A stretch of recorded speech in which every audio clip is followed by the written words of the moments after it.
I woke up to someone pounding on my front door at 5:30 in the morning, which is never a good sign in suburban Minnesota during February. The sky was still pitch black, and the temperature outside my house in Bloomington had dropped to -8 degrees overnight. I stumbled out of bed, pulled on my robe, and squinted through the peephole to see Barbara Hutchins standing on my porch, her breath creating little clouds of fog in the frigid air. Barbara was the HOA president of our neighborhood, Meadowbrook Estates, and she had a reputation for being absolutely insufferable. She was 52 years old, had that aggressive short blonde haircut that seemed to be standard issue for women who demand to speak to managers, and she wore her HOA authority like a crown. I had moved into this neighborhood 6 months ago, thinking it would be a quiet place to settle down after my divorce. I was wrong. I opened the door just a crack, keeping the chain lock engaged. "Barbara, it's 5:30 in the morning. What's going on?" "Quincy Morrison, I need to borrow your snow brush immediately," she said, not even acknowledging the absurd hour. "There was an unexpected snowfall overnight and I need to clear my windshield. My snow brush broke yesterday." I stared at her for a long moment, trying to process this. "You're knocking on my door before sunrise to borrow a snow brush.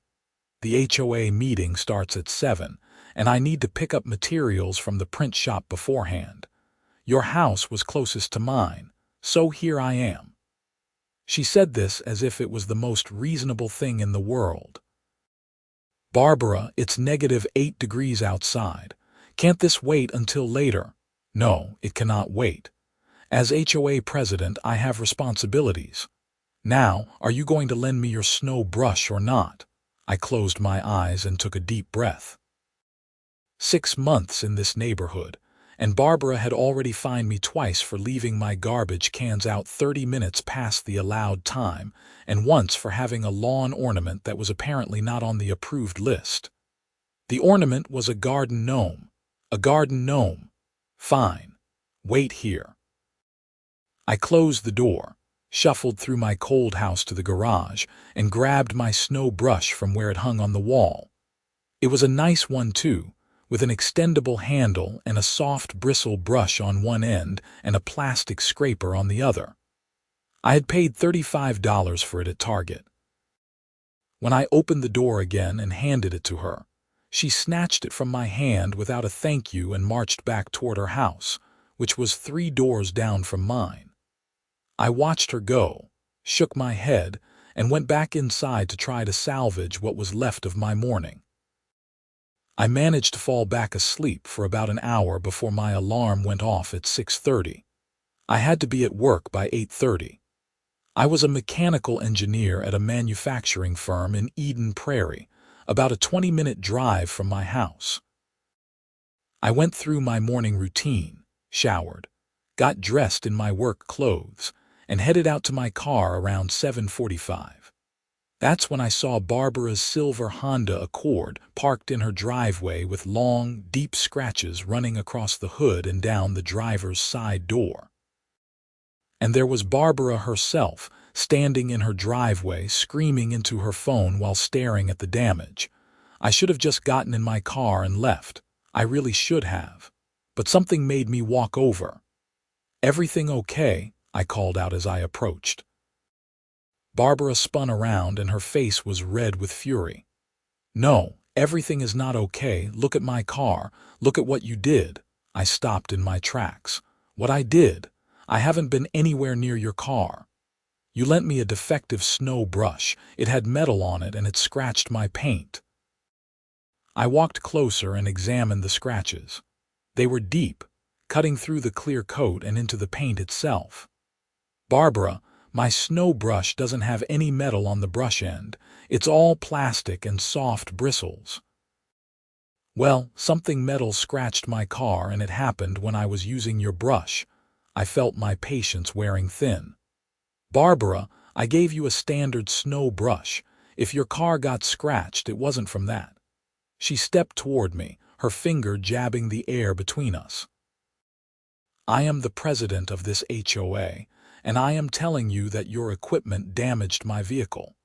You are going to pay for this repair, or I will fine you and put a lien on your property." "That's not how any of this works," I said, keeping my voice level. "You can't just fine me for something I didn't do. We'll see about that. I'm calling an emergency HOA board meeting for tonight, 7 o'clock sharp.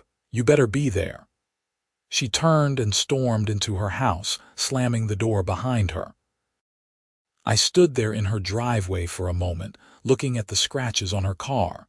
Something about them seemed odd, but I couldn't quite put my finger on it. They were too uniform, too deliberate. I shook my head and walked back to my car. I had to get to work. The day at work dragged on forever.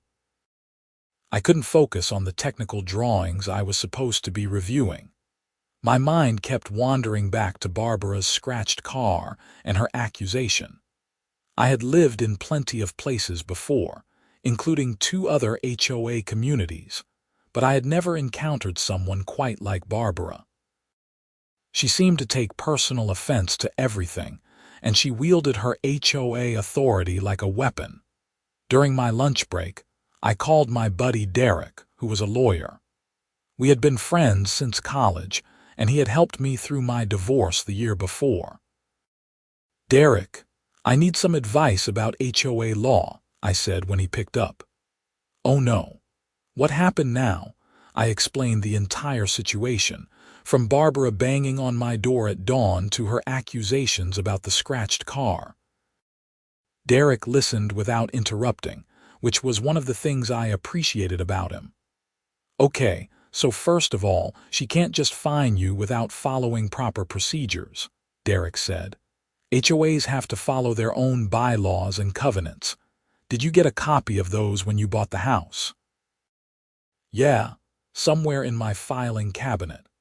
Dig them out and read them tonight before this meeting. Second, she absolutely cannot put a lien on your property just because she claims you damaged her car. That would be a personal injury claim, not an HOA matter. She'd have to sue you in small claims court, and she'd have to prove that you were actually responsible for the damage." That's what I thought. "Here's my advice. Document everything. Take pictures of your snow brush, especially the parts that would have touched her car. If it's all plastic and soft bristles like you said, that's your evidence. Also, try to find out if anyone else saw what happened this morning. Security cameras, neighbors, anything. We don't have security cameras in the neighborhood." Barbara fought against them, said they were an invasion of privacy. Derek laughed.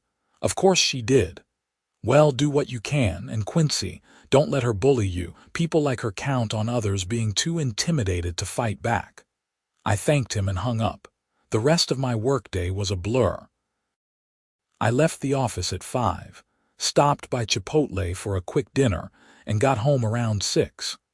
I had 1 hour before the HOA meeting. I went straight to my garage and examined my snow brush carefully. The brush end was made entirely of soft blue bristles. The scraper end was hard plastic, but it had rounded edges and was designed specifically not to scratch paint. There was absolutely no metal anywhere on the tool. I took several photos with my phone from different angles, making sure the images were clear and well lit. Then I went inside and pulled out the HOA covenants and bylaws from my filing cabinet. The document was 73 pages long, printed in tiny font. I started reading, focusing on the sections about fines, violations, and dispute resolution. According to the bylaws, any fine had to be preceded by a written warning, and homeowners had the right to appeal any decision at a full board meeting. Barbara couldn't just unilaterally decide to fine me. At 6:55, I walked down to the community center, which was really just a converted garage at the end of the main street in our neighborhood. It had a space heater that barely worked and folding chairs that were older than I was. When I arrived, Barbara was already there, along with the other 2 board members. Gerald Pembroke, a retired accountant in his 70s who mostly just agreed with whatever Barbara said, and Susan Martinez, a 40-something mother of 3 who seemed perpetually exhausted. I took a seat in the back row. There were 5 other homeowners there, probably curious about why there was an emergency meeting called with only a few hours' notice. Barbara called the meeting to order at exactly 7 o'clock. "Thank you all for coming on short notice. We have a serious matter to address tonight. Quincy Morrison, please come to the front." I stood up and walked to the front of the room. "Before we start, I'd like to know if this meeting was properly noticed according to the HOA bylaws. I only heard about it this morning." Barbara's eyes narrowed. "This is an emergency meeting. The bylaws allow for emergency meetings with shortened notice. Emergency meetings are for things like immediate safety hazards or natural disasters," I said, keeping my voice calm. "A scratch on your personal vehicle doesn't qualify."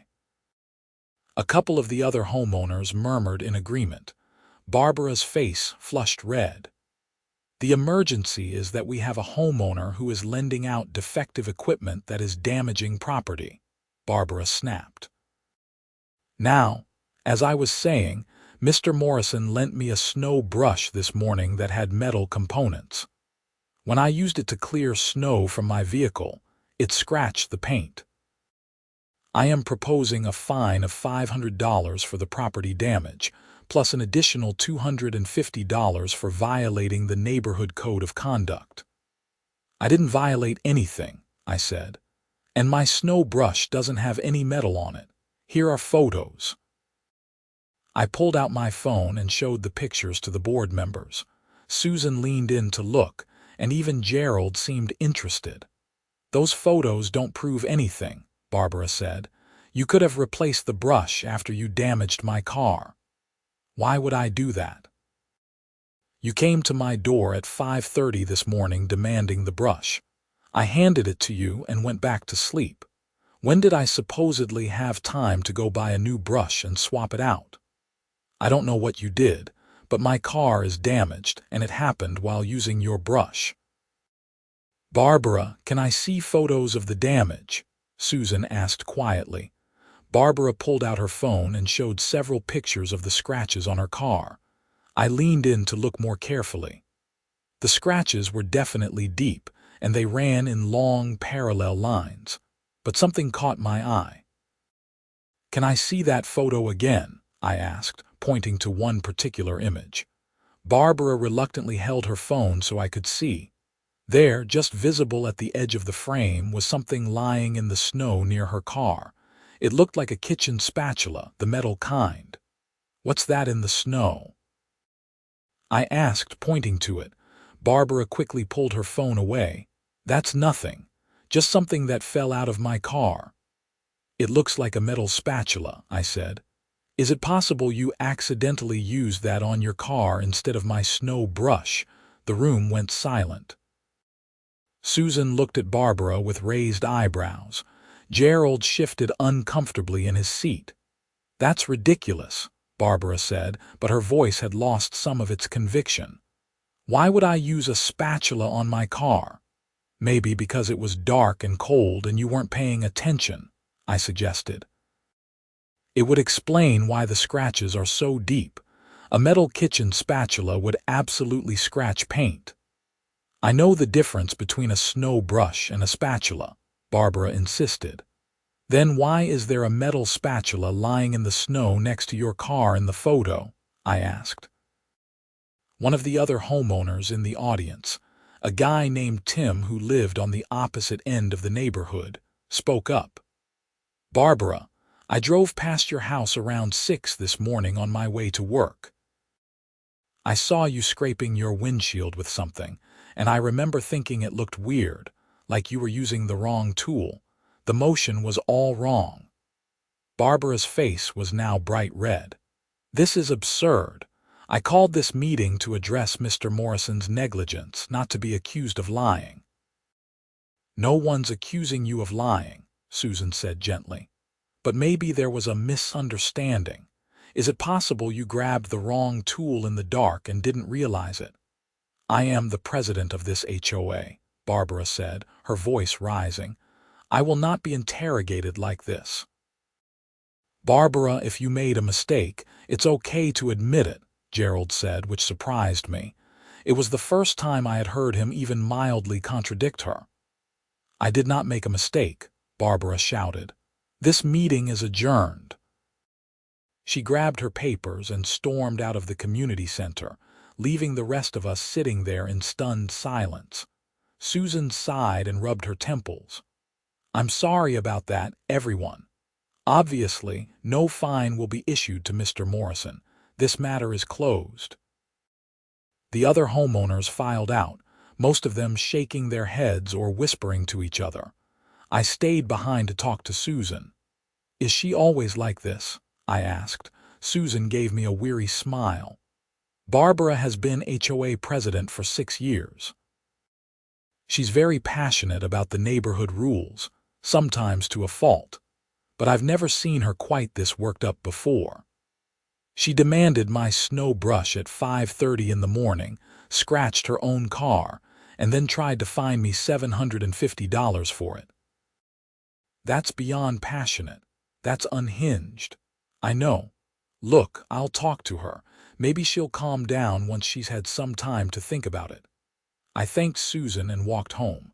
I thought the matter was settled, that Barbara would eventually realize she had made a mistake and let it go. But I was wrong. Very, very wrong. The next morning, I found a formal letter in my mailbox. It was from the HOA, signed by Barbara Hutchins in her capacity as president. The letter informed me that I was being fined $1,000 for harassment of an HOA board member, and that I had 30 days to pay or face additional penalties, including a lien on my property. I immediately called Derek. She did what? Derek said when I read him the letter. $1,000 for harassment. I didn't harass anyone. I defended myself at a meeting she called. Okay, this has crossed a line. You need to respond formally. I'll help you draft a letter. But Quincy, I think you should also file a complaint with the Minnesota Attorney General's office. They handle HOA disputes, and this is clearly an abuse of power. Will that actually do anything? It'll create a paper trail. And if Barbara is doing this to you, she's probably done it to other people. The more complaints they have on file, the more likely they are to investigate. Over the next few days, Derek helped me draft a formal response to the HOA denying all charges and demanding that the fine be rescinded. I also filed a complaint with the Attorney General's office, detailing everything that had happened. Then I waited. A week went by without any response from Barbara or the HOA. I started to think maybe she had given up. Then I came home from work one evening to find a bright orange sticker on my front door. It was a violation notice. According to the sticker, my house was in violation of HOA Code Section 12.4. Exterior paint colors must be from the approved palette and maintained in good condition. My house was painted a light gray color, which was definitely on the approved palette. I had checked before I bought the place, and the paint was in perfect condition. The house had been repainted only 2 years ago by the previous owners. I took a photo of the sticker and texted it to Susan Martinez, asking what this was about. She called me back within minutes. Quincy, I didn't authorize that violation notice. This is the first I'm hearing about it. Barbara must have done it herself. She can't do that. All violation notices have to be approved by at least 2 board members. I'm going to call Gerald and find out if he signed off on this. 30 minutes later, Susan called me back. Gerald didn't approve it either. Barbara is acting on her own. This is getting out of hand. I'm calling for a special board meeting to address this. The special board meeting was scheduled for the following Tuesday evening. I showed up prepared with printouts of all the relevant HOA bylaws. photos of my house showing that it was in perfect condition, and copies of all the bogus fines and violations Barbara had issued. When I arrived at the community center, there were at least 20 other homeowners there, which was unusual. Normally, only a handful of people showed up to these meetings. I quickly realized why there was such a crowd. Barbara had apparently been on a violation spree. In the past week, she had issued notices to 7 different homeowners for various minor or non-existent infractions. Mrs. Chen, an elderly woman who lived 2 streets over, had received a violation for having a wreath on her front door that was not seasonally appropriate. It was a spring wreath with flowers. In February, the violation notice said wreaths were only allowed during the winter holiday season, which was news to everyone because that rule didn't exist in the bylaws. The Johnsons, a young couple with a newborn, had been fined for excessive noise between the hours of 10 p.m. and 7 a.m. Their baby was crying at night, as babies do. There was no noise ordinance in the HOA bylaws. Mr. Patterson had been cited for parking his work van in his driveway overnight. The bylaws did have a rule about commercial vehicles, but it specifically exempted vehicles under a certain size that were part of a homeowner's business. Mr. Patterson was a plumber, and his van was well under the size limit. As people shared their stories, a picture began to emerge.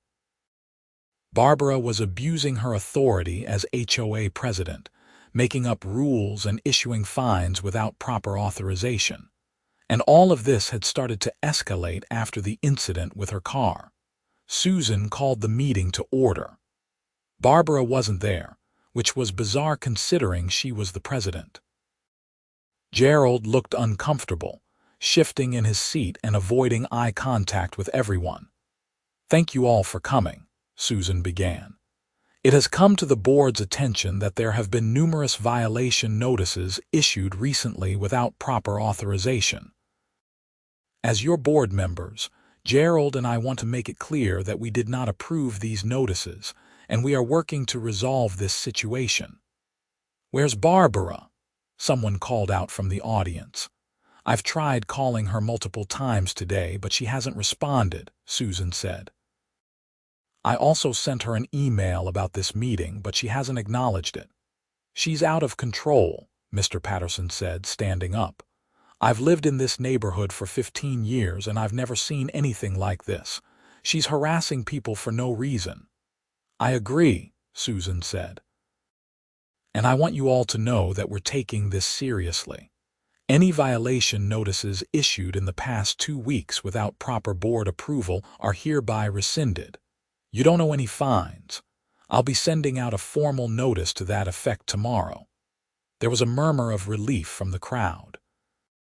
But I raised my hand. "Susan, with all due respect, rescinding the bogus fines is good, but it doesn't address the underlying problem. Barbara is abusing her power as president. What are we doing about that?" Susan nodded. "You're right. I've been discussing this with Gerald, and we believe the appropriate course of action is to call for a vote of no confidence. If a majority of homeowners vote to remove Barbara as president, the board can appoint an interim president until the next scheduled election." "I'll vote for that," someone said immediately, and several other people voiced their agreement. "We'll need to follow the proper procedures outlined in the bylaws," Susan said. "I'll draft a petition and send it around the neighborhood. If we get signatures from at least 30% of homeowners, we can call for the vote." The meeting continued for another hour as people shared their frustrations, and Susan took notes on all the violations Barbara had issued. By the end of the night, there was a clear consensus. Barbara needed to go. Over the next few days, Susan circulated the petition.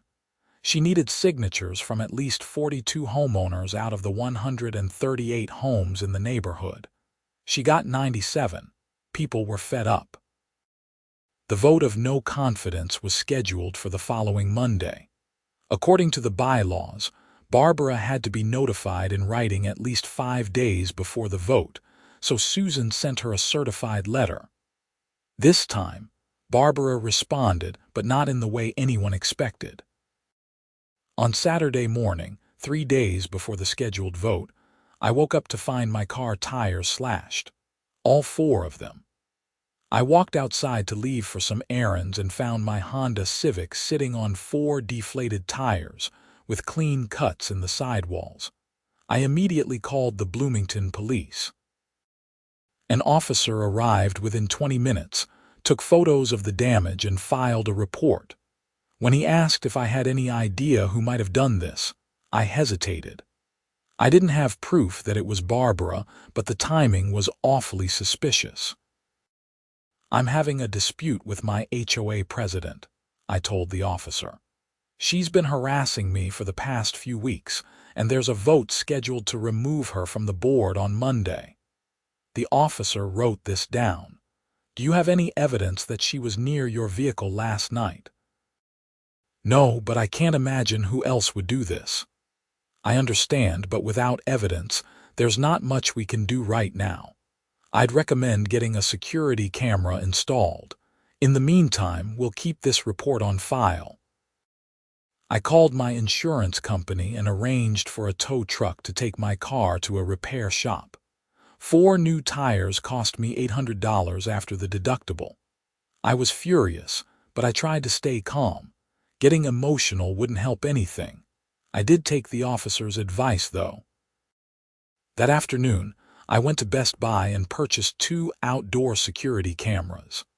I installed one pointing at my driveway and one pointing at my front door.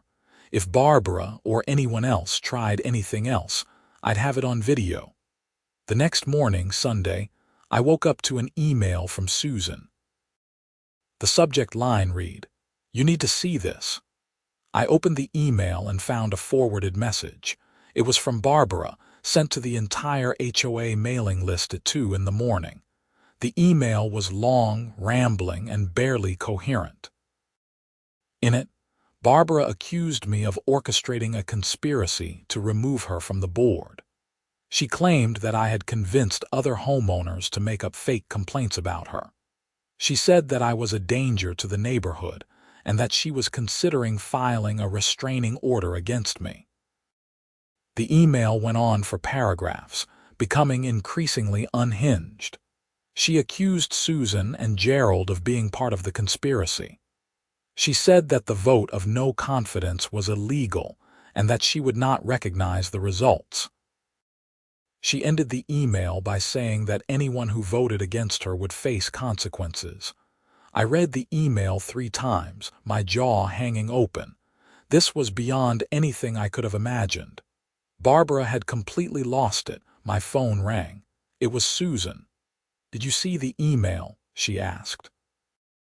"Yeah, I just read it. Susan, this is crazy. I know.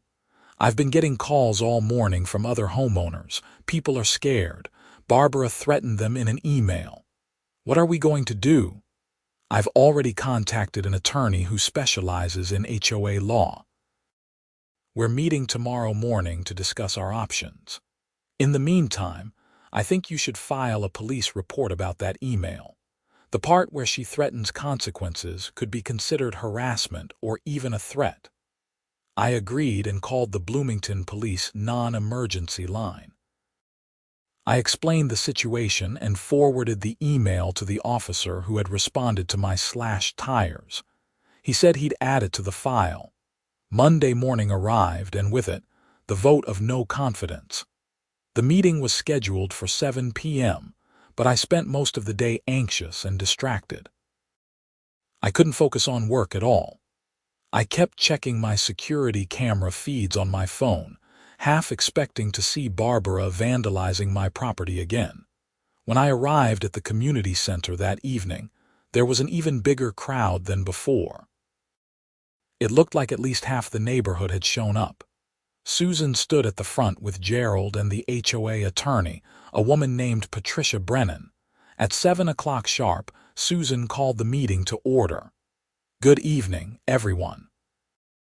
Before we proceed with the vote, I want to introduce Patricia Brennan, who is an attorney specializing in HOA law.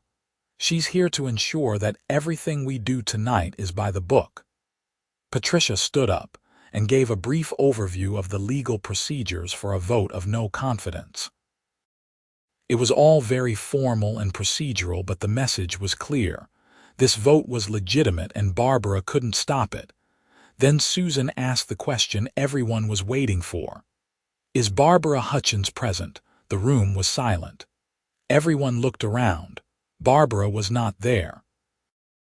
"I've tried calling and emailing her multiple times today," Susan said. "She has not responded. We'll proceed without her." The vote itself was straightforward. Each homeowner present was given a ballot with a simple yes or no question. "Do you support removing Barbara Hutchins as HOA president?" There were 83 homeowners present out of 138 in the neighborhood. 79 voted yes. Only 4 voted no. Barbara was out. Susan announced the results, and there was a wave of relief in the room. People actually applauded. Susan said that the board would appoint an interim president within the next week, and that a full election would be held in 2 months. I drove home that night feeling lighter than I had in weeks. It was finally over, or so I thought. Tuesday morning, I woke up to find my front door covered in eggs. Raw eggs, smashed against the door and dripping down onto my porch. I checked my security camera footage and felt my blood run cold. There, clear as day at 3:15 in the morning, was Barbara Hutchins walking up to my front door with a carton of eggs. She threw them at the door, one by one, then stood there for a moment looking directly at the camera. Her face was twisted with rage. I downloaded the footage and immediately called the police. This time, I had evidence. Officer Martinez, no relation to Susan, arrived within 30 minutes. I showed him the video footage. He watched it twice, taking notes. "That's pretty clear-cut vandalism," he said. "I'll need you to make a formal statement, and I'll take a copy of this video. We'll be issuing a citation to Miss Hutchins." "Is that all? She's been harassing me for weeks. She slashed my tires, sent threatening emails, and now this." "I understand your frustration, Mr. Morrison. The tire slashing is harder to prove without direct evidence, but between the threatening email and this video, we have grounds for harassment charges. I'll talk to my supervisor and the prosecutor's office." Over the next few days, things moved quickly. Barbara was issued a citation for vandalism and harassment. She was also ordered to appear in court for a hearing. In the meantime, Susan was appointed interim HOA president, and one of the first things she did was send a formal letter to Barbara revoking her access to the community center and all HOA accounts. I thought Barbara might finally back down, but instead, she doubled down. She filed a lawsuit against me, Susan, and the HOA, claiming wrongful termination and defamation. The lawsuit was filed in Hennepin County District Court and alleged damages of $50,000. Derek reviewed the lawsuit and said it was frivolous. She has no case. The HOA followed proper procedures for the vote, and everything you and Susan did was documented. She's just lashing out. So what do? We file a motion to dismiss, and we might countersue for the costs of defending against a frivolous lawsuit. But Quincy, there's something else you should consider. Based on everything you've told me, Barbara's behavior has escalated significantly. The vandalism, the threats, the lawsuit.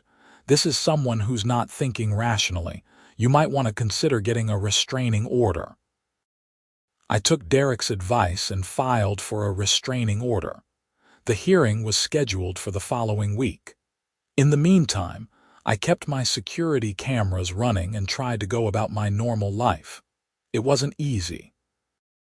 Every time I left my house or came home, I found myself looking over my shoulder, wondering if Barbara was watching. The restraining order hearing was held on a Thursday morning in Hennepin County. I arrived early with Derek by my side. Barbara was already there with her own attorney, a man in an expensive suit who looked like he'd rather be anywhere else. The judge, a woman named Judge Thornton, reviewed the evidence I had submitted. The video of Barbara vandalizing my door, copies of the threatening emails, police reports from the slashed tires, and a detailed timeline of all the harassment. She also reviewed Barbara's side, which consisted mostly of her attorney arguing that this was a civil dispute between neighbors that didn't warrant a restraining order. Judge Thornton was not impressed with that argument. Miss Hutchins, I've reviewed the video evidence showing you vandalizing Mr. Morrison's property at 3 in the morning. I've read the emails you sent to the entire neighborhood containing threats. This goes beyond a civil dispute. This is harassment, plain and simple. Barbara tried to interrupt, but the judge held up her hand. I'm granting Mr. Morrison's request for a restraining order. Miss Hutchins, you are to stay at least 300 feet away from Mr. Morrison's residence and workplace. You are not to contact him directly or indirectly. Any violation of this order will result in immediate arrest. Do you understand? Barbara's face was red, and she looked like she wanted to argue, but her attorney put a hand on her arm and whispered something to her. She nodded stiffly. The judge signed the order, and that should have been the end of it. But 2 weeks later, I came home from work to find Barbara standing in my driveway, holding a picket sign. The sign read "Liar and Bully Lives Here" in big red letters. I immediately called 911 from inside my car, not even getting out. There's someone violating a restraining order at my address. She's standing in my driveway. The dispatcher said officers were on their way. I sat in my car and watched Barbara through my windshield. She was pacing back and forth, holding the sign, occasionally shouting something I couldn't quite hear through my closed windows. 2 police cars arrived within 5 minutes. The officers approached Barbara, and I could see them talking to her. She was gesturing wildly, pointing at my house. One of the officers walked over to my car, and I rolled down the window. Mr. Morrison, we're going to need you to come to the station to give a statement. Miss Hutchins is being arrested for violating the restraining order. I watched as the other officer handcuffed Barbara and placed her in the back of his patrol car. She was still shouting, though I couldn't make out the words. The officer who had spoken to me said that I could follow them to the station or come by later. I decided to go right then and get it over with. At the police station, I gave a detailed statement about the restraining order violation. The officer told me that Barbara would be held until her arraignment, which would probably be the next morning. Because this was a direct violation of a court order, it was taken seriously. The arraignment happened the next day. Barbara was charged with violating the restraining order, which is a misdemeanor in Minnesota. She pleaded not guilty, and bail was set at $5,000. She posted bail and was released, but the judge added additional conditions. She had to surrender her passport, check in with a pretrial services officer weekly, and attend anger management classes. Over the next month, life slowly started to return to normal. Barbara stayed away from me, presumably because she didn't want to go to jail again. The HOA held its election, and Susan was officially elected as president.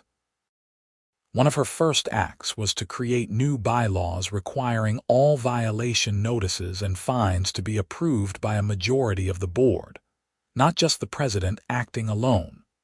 Barbara's lawsuit against me, Susan, and the HOA was dismissed by the judge, who agreed with Derek that it was frivolous. We filed a countersuit to recover legal fees, and Barbara was ordered to pay $12,000 split between me and the HOA. The criminal case for the vandalism and restraining order violation went to trial in June. I testified about everything that had happened, from the early morning demand for my snow brush to the eggs on my front door to the picket sign in my driveway. The security camera footage was played in court, and it was damning. Barbara's defense was basically that she had been under a lot of stress and hadn't been thinking clearly.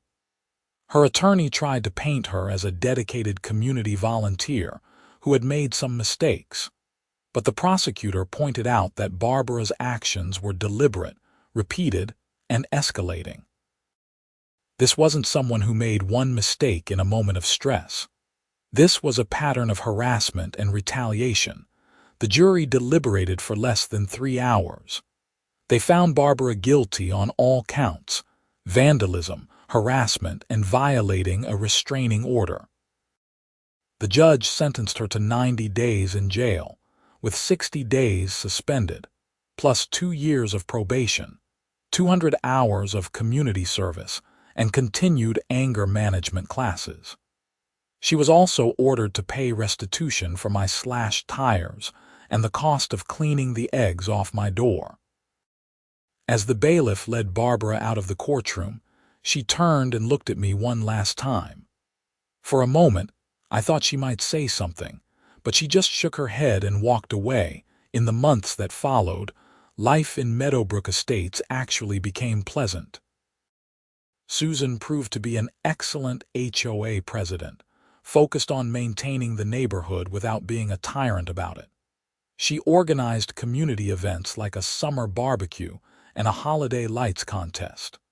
People actually wanted to participate. I heard through the neighborhood grapevine that Barbara had moved out of her house a few months after the trial.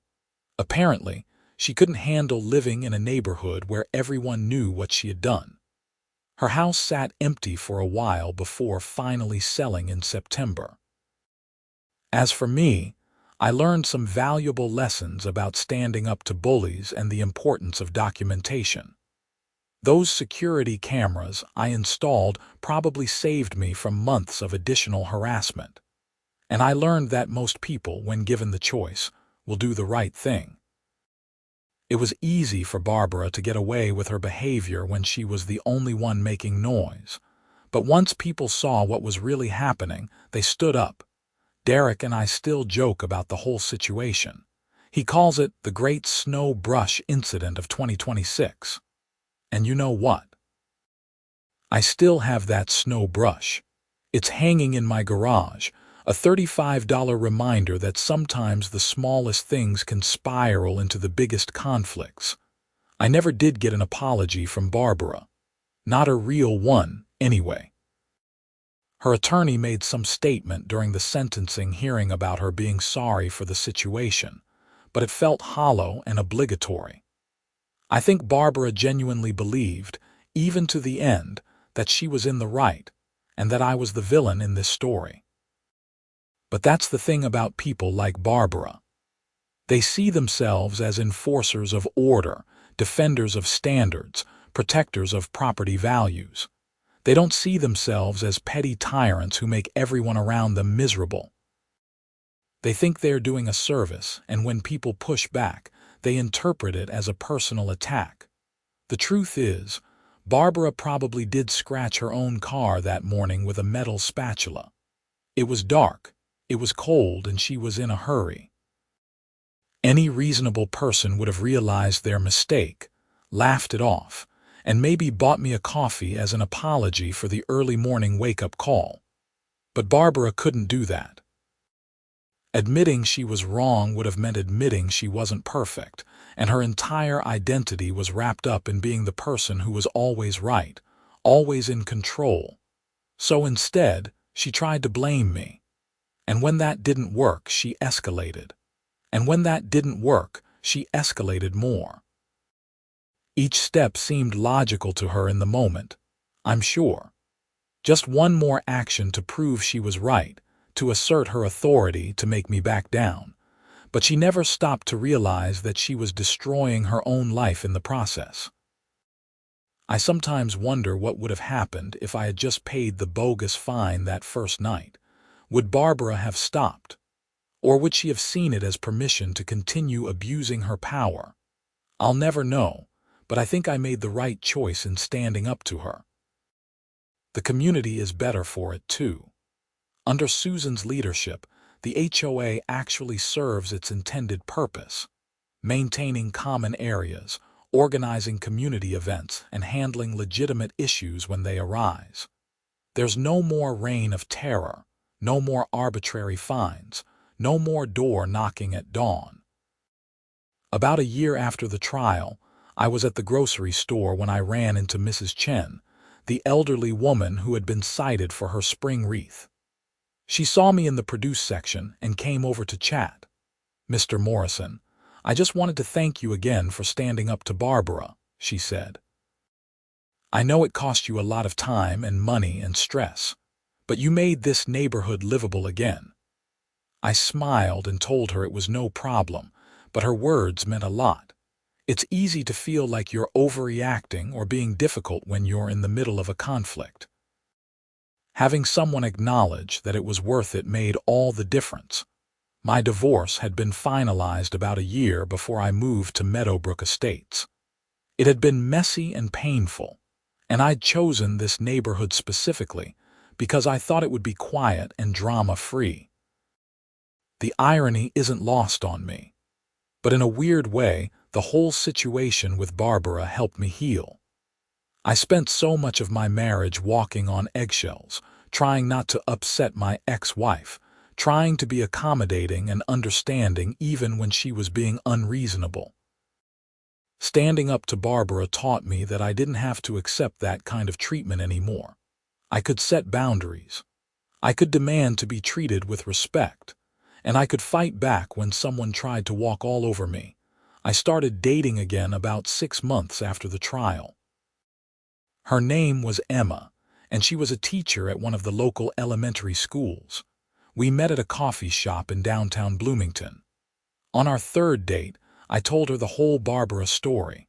I was nervous about it because it sounds crazy when you say it out loud.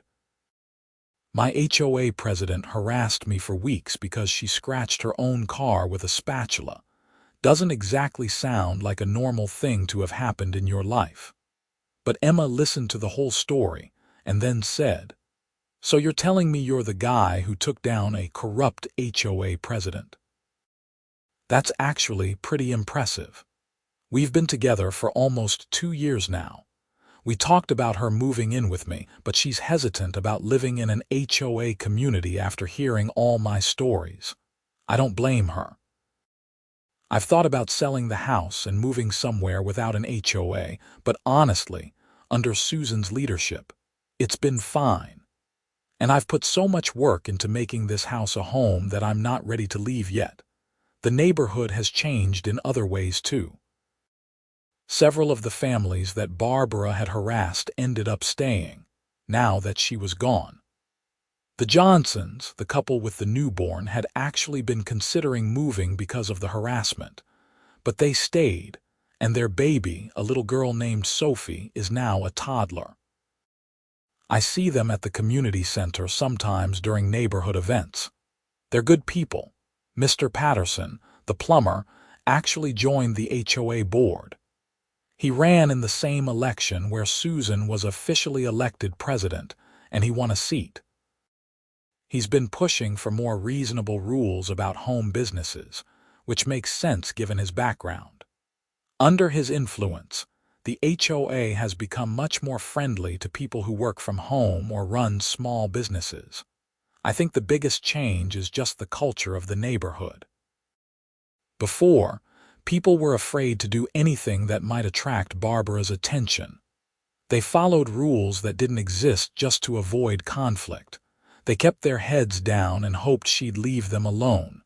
Now, people actually talk to each other. They have barbecues and block parties. Kids play in the streets. It feels like a real community, not a collection of strangers living in fear of their HOA president. As for my snow brush, it's still hanging in my garage. I use it every winter when it snows. And every time I use it, I remember that morning when Barbara pounded on my door at 5:30 a.m., and I think about how such a small, stupid thing spiraled into months of conflict and eventually a criminal trial. Sometimes, I wonder what Barbara is doing now. I heard she moved to Arizona, which makes sense given how much she hated Minnesota winters. Maybe she's better off in a place where she doesn't have to deal with snow. Or maybe she's found a new HOA to terrorize. I hope not. I hope she learned something from the whole experience, but I'm not optimistic. The restraining order is still in effect for another year. After that, it'll expire unless I file to renew it. I don't think I'll need to. Barbara has no reason to come back to Bloomington, and even if she did, I don't think she'd risk violating the terms of her probation. But I keep those security cameras running just in case. One of the weird side effects of the whole situation is that I became kind of a local celebrity in the HOA community. Not just in Meadowbrook Estates, but in other neighborhoods too. I've been invited to speak at 2 different HOA meetings in nearby communities about homeowner rights and how to deal with board overreach. Apparently, abusive HOA board members are more common than I realized. At one of these meetings, a woman stood up and shared her own story about an HOA president who had fined her repeatedly for trivial violations. She was in tears as she talked about how scared she was to lose her home over unpaid fines. I told her what Derek had told me. Document everything, know your bylaws, and don't be afraid to fight back. I also gave her Derek's contact information. He's become the go-to attorney for HOA disputes in the area. These experiences have given me a different perspective on the whole situation. Yes, it was stressful and expensive and time-consuming. Yes, I would have preferred never to meet Barbara Hutchins. But by standing up to her, I didn't just help myself. I helped my neighbors, and I've been able to help other people in similar situations. There's something empowering about that. For so long, I felt like a victim, first in my marriage and then with Barbara. But now I see myself as someone who took action, who refused to be pushed around, who stood up not just for myself, but for what was right. Emma says I should write a book about the experience. She thinks other people dealing with HOA issues would find it helpful. I've thought about it, but honestly, I'm not sure I want to relive all of that in enough detail to write a book. This neighborhood, this house, this life I've built here is my fresh start. And while the Barbara situation is part of that story, it's not the whole story. The whole story is about rebuilding after divorce, learning to stand up for myself, finding a community that actually feels like home, and meeting someone who makes me happy. Barbara's just a chapter, albeit a dramatic one. Still, there are moments when I think about how differently things could have gone. What if I had refused to lend her the snow brush that morning? What if I had just paid the bogus fine? What if I hadn't installed those security cameras? Any one of those decisions could have changed the entire trajectory of events. But I did lend her the brush because, despite everything, I try to be a good neighbor. I didn't pay the fine because it was wrong and I knew it. And I installed the cameras because I needed to protect myself. Each of those decisions made sense at the time, and I don't regret any of them. The legal fees ended up totaling around $18,000, even after Barbara was ordered to pay restitution. My insurance covered the tires and some other costs, but there were still significant out-of-pocket expenses. It was money I really couldn't afford to spend, especially so soon after a divorce. But Derek worked with me on payment plans, and Emma helped me budget everything out. It took me about a year to fully pay everything off, but I managed. Was it worth $18,000 to fight Barbara? In purely financial terms, probably not. But in terms of my peace of mind, my sense of self-respect, and the improvement to my community, Absolutely yes. I learned that sometimes doing the right thing is expensive and difficult. I learned that bullies count on people being too tired or too scared or too broke to fight back. I learned that documentation is everything, that security cameras are worth their weight in gold, and that good lawyers are priceless. But most importantly, I learned that I'm stronger than I thought I was. After my divorce, I felt broken and defeated. I felt like I had failed at the most important relationship in my life. Moving to Meadowbrook Estates was supposed to be a quiet, uneventful fresh start. Instead, I walked into a situation that required me to be strong, to stand my ground, to fight for myself and others. And I did it. I won. Not just in court, but in every way that matters. I have my home, my peace, my community, and my self-respect. Barbara has nothing but a criminal record, and the knowledge that her own actions destroyed her position and reputation. Sometimes late at night when I can't sleep, I think about that morning. 5:30 a.m., February cold, Barbara standing on my porch demanding my snow brush.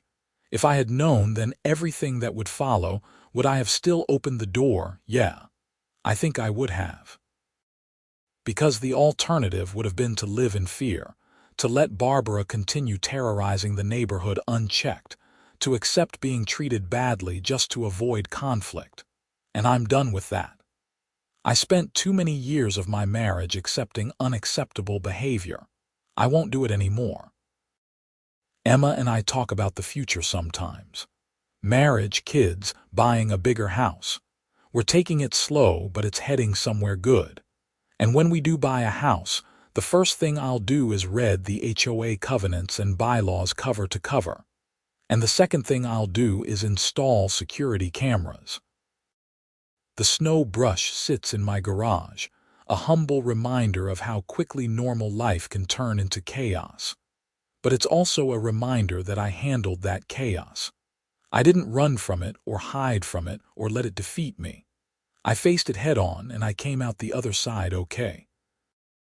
That's worth more than any amount of money, more than any amount of convenience, more than any quiet life free of conflict. Because a quiet life built on letting people walk all over you isn't really a life at all. It's just existence. I'd rather have the conflict, win or lose, than spend my life being too afraid to stand up for myself. And that's what Barbara taught me, even though she never meant to. She taught me that I have a spine, that I can fight, and that I can win. So in a weird way, I'm almost grateful to Barbara Hutchins. Almost. I'm still not happy about the $800 for new tires or the thousands in legal fees or the months of stress and anxiety. But I'm grateful for who I became through the process of fighting her. I'm someone who doesn't back down. I'm someone who documents everything and knows his rights. I'm someone who helps his neighbors and stands up against injustice. I'm someone who deserves respect and won't accept anything less.